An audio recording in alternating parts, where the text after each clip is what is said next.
In researching and writing these episodes, sometimes I get the feeling that there is a never-ending catalog of murders and atrocities committed against LGBTQ plus people.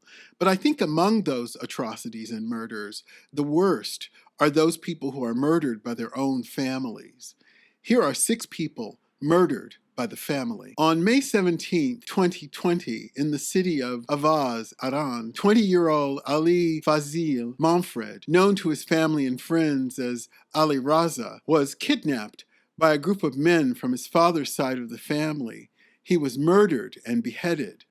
It seems that Aliraza was afraid for his life, and things would reach a boiling point when his brother opened an envelope containing his military exemption card.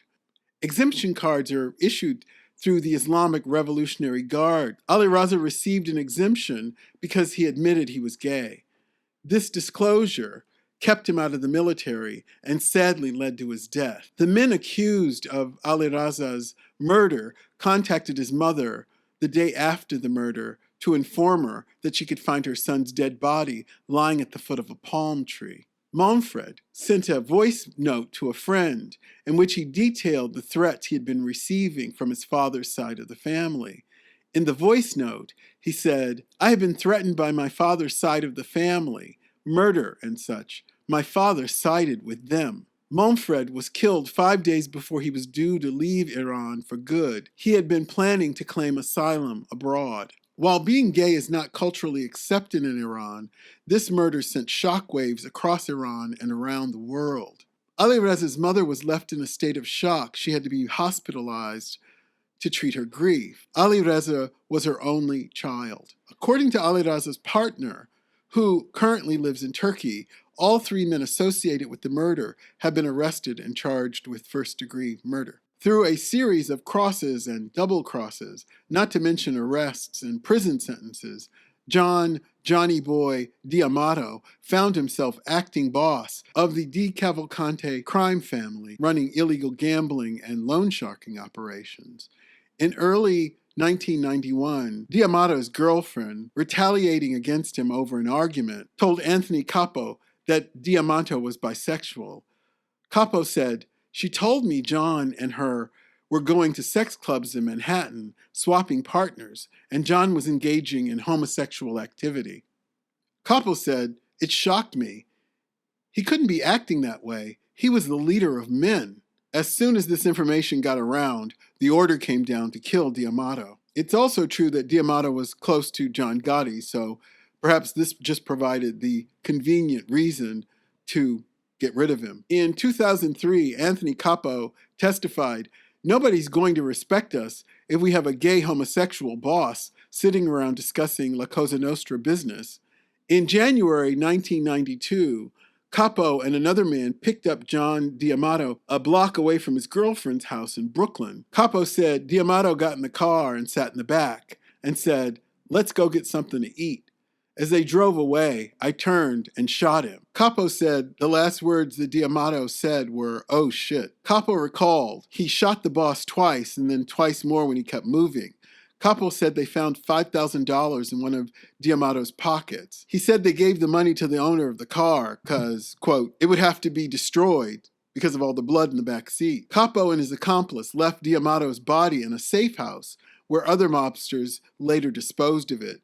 Diamato's body has never been recovered. The murder of John Diamato was used in the show The Sopranos in the plot surrounding the gay mobster named Big Pussy. Tatiana Ferreira Lozano Ferreira was sentenced to 25 years and 8 months in prison after she was convicted of killing her 17-year-old son because he was gay. According to prosecutors, Ferreira never accepted her son after he came out to her in December 2016. They had a fight resulting in the son moving in with his grandmother. In January of 2017, Ferreira lured her son back to the family home, claiming she wanted to reconcile. She had instead hired 2 hitmen to kill her 17-year-old child. The prosecutor said the hitmen beat the boy but refused to kill him. At that point, Ferreira took up a knife and stabbed her son to death. Mr. Lozano's stepfather took the body to a sugarcane field where he set it on fire, then buried the 17-year-old. The teen's remains were found on January 7th, 2017. During the trial, Ferreira said she was not homophobic, but rather she had clashed with her son because he used drugs and brought men home. Lozano's parental uncle told a Brazilian TV station that Lozano was a well-behaved youth and a hard worker, but his mother could never accept his sexuality. He had a job, he was very polite, and he never quarreled with anyone. On March 7, 2014, behind the Fisher's Grove store in Port Bolivar in Galveston County, Texas, the bodies of two women were found near a dumpster by a beer delivery driver who thought at first they were store mannequins. One of the women was shot execution style, and the other woman had been beaten to death and had a sheet wrapped around her head. The victims, Brittney Cosby and Crystal Jackson, were both 24 years old, living in Houston, Texas, and were, by all accounts, very much in love, raising Crystal's 5-year-old daughter together. The last time the couple had been seen was when they drove over to Crystal's parents' house to show them the car that they had just purchased. Crystal's father, a minister, didn't approve of her sexuality or of her 2-year relationship with Brittney.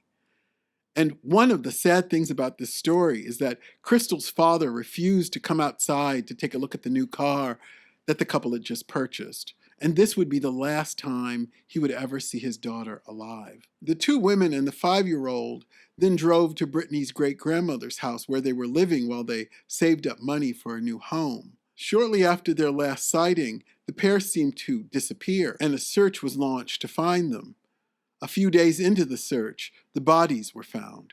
At the site where the bodies had been dumped, the police found an envelope with Brittney Cosby's name and address. When they visited the address, police found that it was the home of Brittney's great-grandmother, where the two lived.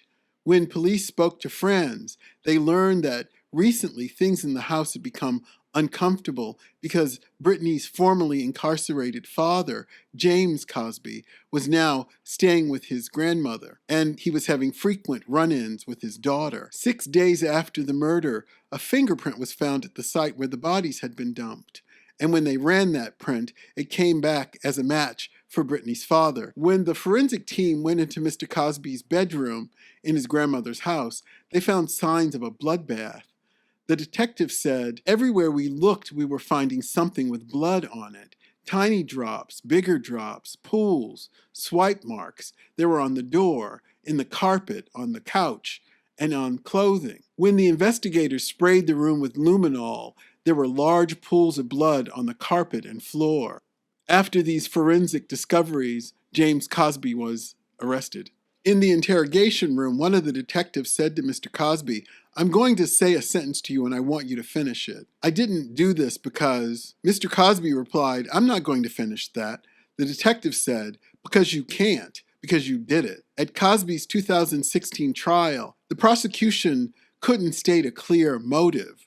Earlier, the authorities surmised that Cosby resented his daughter having a better life than he did, possibly leading to a fatal confrontation. The women's friends and family asserted that James Cosby was jealous of his daughter's success and that he was also very vocally disapproving of her lesbian relationship. The defense argued that someone else killed the couple and contended that the murder weapon had never been found. After 3 hours of deliberation, the jury found James Cosby guilty of 2 counts of capital murder. He was sentenced to life in prison without the possibility of parole. Crystal Jackson's daughter, who was 5 at the time of her mother's death, is being raised by her grandparents and is said to be thriving. On March 29, 2016, the police responded to a call of gunshots in the San Fernando Valley's North Hill area of Los Angeles. When they arrived, they found 29-year-old Amir Issa dead outside his family's home. Issa had been shot in the face and abdomen. Inside the house, the police found the body of Issa's mother. She had been stabbed to death. Issa's father admitted to killing his son in what he called self-defense. The district attorney's office issued a statement claiming the elder Issa killed his son because of his son's sexual orientation. It seems that Amir Issa, or Rocky as his friends called him, was struggling with his mental health. 10 days before the killing, Issa wrote in his Facebook page that he feared his parents, brother, and sister were, quote, literally controlling me in my sleep. He added, "They tell people to rape and molest me and to make it seem like I enjoyed that." He ended by saying, "If there's a devil or evil spirit, I truly believe it manifests itself in my family." Police found evidence that Amir Issa had posted videos online in which he was questioning his parents about which sex acts they performed. In the video, you can see Issa's mother tell him his questions are inappropriate. His father answers more angrily, calling his son a pervert. The father asserted that he had killed his son in self-defense after discovering his son had stabbed his mother to death earlier that day. According to court records, Amir Issa had been convicted in San Diego of assaulting his boyfriend at the time with a knife, leaving the man hospitalized. Issa was sentenced to treatment in a state mental hospital and then to 3 years probation with further mental health treatment ordered. At trial, the father was convicted by a jury of 2 counts of first-degree murder for killing his wife of 50 years and for the death of his bisexual son, Amir Issa.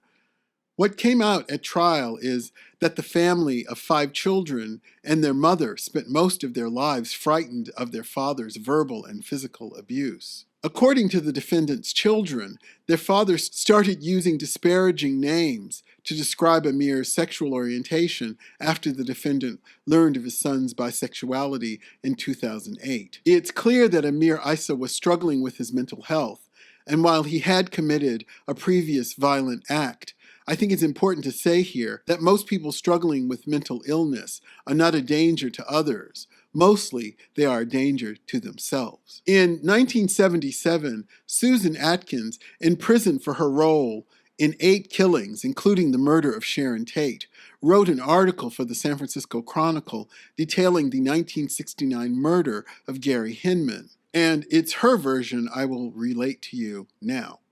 She notes how kind and laid-back Hinman was and how he had a crush on Beausoleil and Charles Manson. Atkins said the rumor flying around was that Beausoleil and Hinman had had an intimate relationship while Beausoleil stayed with Hinman. On July 25, 1969, Gary Allen Hinman was 34 years old.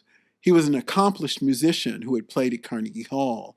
To support himself, Hinman worked at a music shop teaching various instruments. He also sold small quantities of mescaline and marijuana to make extra money. As I said earlier, Hinman was known for his generosity and regularly opened his California Topanga Canyon house to friends and acquaintances who needed a place to stay. This generosity and his association with the Manson family would cost him dearly. In Susan Atkins' account, she says that Charles Manson wanted the $20,000 that Hinman was rumored to have. Manson told Atkins, Bobby Beausoleil, and Mary Brunner if they wanted to do something important, they should get that money from Gary. They were driven to Hinman's house and were greeted warmly by Hinman. Atkins says as soon as we were in the kitchen, Bobby said to Gary, "We know you have a lot of money, Gary." Gary replied, "I think you should leave." Bobby Beausoleil pulled out a .22 revolver from under his shirt and said, "You don't understand, we want your money." A fight broke out, and Hinman was punched so hard in the face he lost one of his teeth. In the struggle, though, Hinman got control of the gun, but declared that he didn't believe in violence. Atkins said, with tears in his eyes, he handed the gun back to Beausoleil.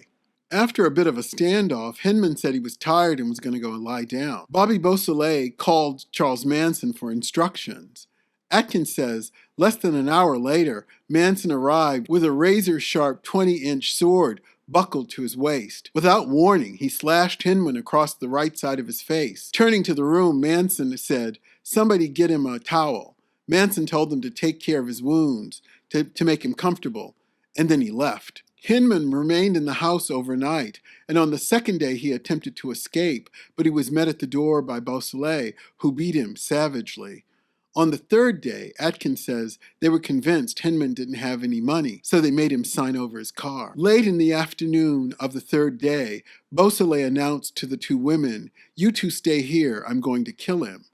Atkins says she could hear Hinman yelling, "No, Bobby, my God." With Hinman still moaning, Beausoleil stabbed him again, and then ordered the women to clean up the room. To throw off the police, as they had done in the Sharon Tate murders, Beausoleil wrote a Black Panthers slogan on the wall, "Political pigs," in Hinman's blood. As they were leaving, Beausoleil realized that Hinman was not dead, and he went back into the house and suffocated him with a pillow. The group stole one of Hinman's cars and drove in silence to a small restaurant where they removed their clothes and dumped them into a trash can. On August 6th, 1969, 22-year-old Bobby Beausoleil was arrested while asleep in Mr. Hinman's broken-down car. Police found the knife he used in the murder in the trunk. On April 18, 1970, a Superior Court jury in Los Angeles found Bobby Beausoleil guilty of first-degree murder and sentenced him to death. In 2019, California's Governor Gavin Newsom ordered a moratorium on the death penalty. That same year, Newsom overturned the parole board's decision to allow Bobby Beausoleil a parole hearing, stating that he feared that Beausoleil was still a threat to society. Though some of the people in this episode were not tied by DNA, they all considered themselves members of a family, and they were all murdered under the banner of hatred, homophobia, and shame. If you or anyone you know is in danger, reach out to your local law enforcement. If you need support coping with hostile family members, check out the resources provided in the show notes. As I've said before, and I will say again and again, you deserve to live a life free of violence of any kind. Thank you for joining me. Please subscribe to the channel and like the video. See you next time.